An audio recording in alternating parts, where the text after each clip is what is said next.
So unlike Patek, Rolls-Royce on their Cullinan made a new body style for 2025, and it's actually less cubed than it was in 2024. So as you can see, it was inspired by a yacht. I'm absolutely pumped on this car. It's absolutely stunning. And it has the light up grille at night. The new headlights, the new body style is absolutely stunning. It looks absolutely amazing. I think Rolls-Royce for 2025 absolutely killed it. Patek went the other way from the Nautilus to a more cubed version of the Nautilus called the Cubitus, which we haven't been as excited about here at G&G, but they are hitting the market fast and they are going above retail. Everyone the last few days on Instagram and social media has been like, what the heck did Patek do? Also, unlike Ferrari, I feel like the body style is way more patented to Rolls-Royce. When you first saw the pictures, I honestly didn't see like the massive change-ups, but as soon as Garrett brought it in the driveway today, you could see like the little subtle differences, but it's a huge difference. The car looks way more sleek. It looks sportier. It looks meaner. I mean, my comparison to it is like from a 6701 titanium to the 6702. I mean, it's similar in how it's shaped, but this the overall technology inside the car, just the craftsmanship of Rolls-Royce in general is just improved over the years. And I feel like this car is going to do really, really well. It's definitely an upgrade, like Alec said, or you could say 1103 to 6501. It's definitely not a Nautilus downgrade to a Cubitus, that's for sure. But let's come check it out here. So I really like how the wheels here kind of pop out. When you're driving, it almost looks like three-dimensional. Kind of an odd comparison, but it almost looks like the new release, like Tesla. You know what I'm talking about? Like the taxi cab. So futuristic wheels. I really love the pinstripe here. Yeah, so there's only 3 people at Rolls-Royce that paint this pinstripe, and they hand paint it. And the orange goes awesome with the two-tone orange interior. As you can see, already got some G&G watches in place. I think when we do special deliveries at G&G, if you're in the Miami or exterior area,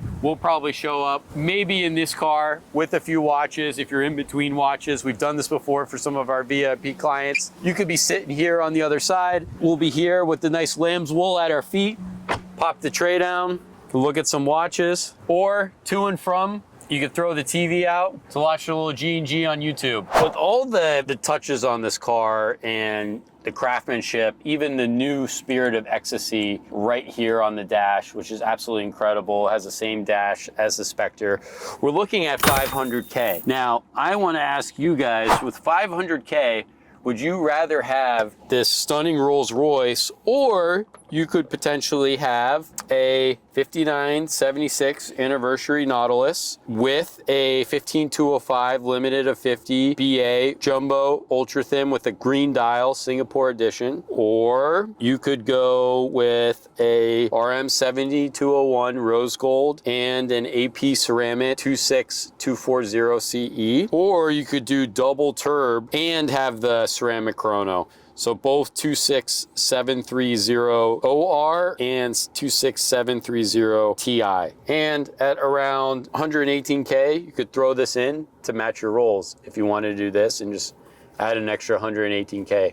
What would you do? This is what I would do. I would do the 72 up 300K, the 5235R, nice dress watch, love it on the Horace strap. Then I would go 26240 CE, great everyday wear. And lastly, with the chunk of change I have, I'd hire a driver to drive me around in this car. No, but it's either or. Would you have the watches or would you have the car? I would take the car if I had a driver. Just sitting in the back seat, I love it. My thing is that if you like going fast and you're not really into just chill driving, I do like chill driving, but after a while, I do like to go fast, so I would hire a driver, because you could hook up back here, you can do Wi-Fi, you can do YouTube, you could watch G&G back here, you can watch movies. I just think it's literally the definition of what a land yacht would be. Just sitting back here, it's a different experience, like just the textures in a Rolls, cornering in a Rolls, it feels like you're cornering literally on a cloud. The seats are equivalent to what, like memory foam. It's so comfortable, you feel so safe because the car is like a literal moving bus. The thing is so it's heavy. so well made, just like a Patek, 100%. I think this watch would go nice with it as well, because it has like some black and gray accents in the interior. I think with 500K, I agree with Alec. I like my fast cars more. I think I'd go with the fast car over watches, but I think I'd go with my watches over this car, even though I absolutely love this car and there's nothing more comfortable. I think like when you sit in this car, you're immediately like more relaxed than if I were to like get in a Jeep. You just get more comfortable. I mean, this is probably one of the very few Series 2 Cullinans that, this is the first one I've seen. I feel like there's hardly any for sale in Miami. We got this one from our good friend over in Ohio, and we buy a lot of our cars from there, but I think Garrett was probably one of the first people even to buy it from that massive Rolls Royce dealership. So great head turner car, great car to pick up clients. If you guys ever needed a ride from the airport, say you're at your hotel and you want to be chauffeured over to G&G, we can have a similar service where we have the watches set up, the ones that you want to see, take you to lunch, take you to dinner, whatever you need. We're open to a concierge service. You know, it's part of the reason why we have stuff like this. No, it's been great showing everyone the car and spending some time talking watches here at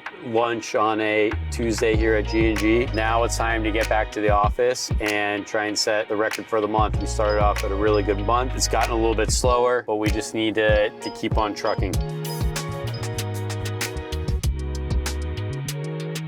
So as you guys know, here at G&G, as soon as we get something in the door, we double and triple check everything. So whether the watch is authentic, when it comes as described. So here we have a 7201, gotten quite a few of these in the door. This one checks out, everything was original, but there was one thing that stood out to us was this strap. One of the things that you know it's a dead giveaway if it's a fake strap is if it's just way too soft and it almost just feels like a noodle. It's not firm, it's like really like slick. The texture just is totally different.